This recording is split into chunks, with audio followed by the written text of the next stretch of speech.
Today we'll cut open a Mobil 1 M121A oil filter.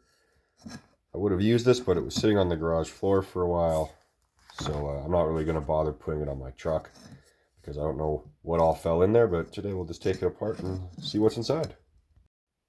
Okay, turns out it was a used filter.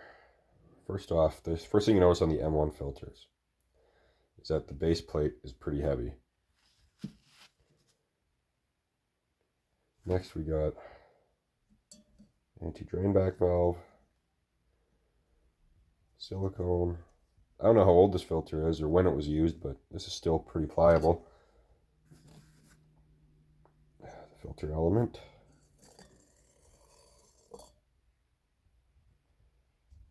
I don't know if you can see it. No. So it looks pretty good. Where it's joined together. Collapsed a bit, or maybe that's just the way they are. We won't know till we cut open more of them. But yeah, it looks pretty nice. Here we got the bypass valve and the spring that holds the filter element in the can all tight. Bypass valve.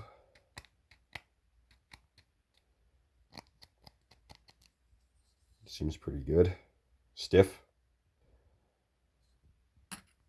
What's all in here? I don't know how long this was sitting in there. And I'm not sure which truck this came off of. I think this might have came off my brother's truck. Looks like there's a little bit of stuff it caught, but notice how that's all on the outside of the filter media.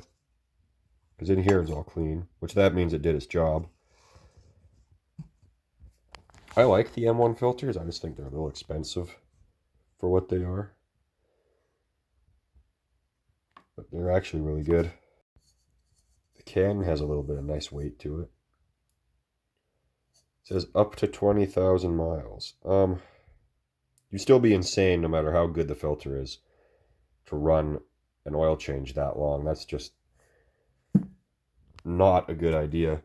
Anyone saying to do that, like AMSOIL or even Mobil 1, should just shut the hell up. But all in all, yeah, it's a good filter.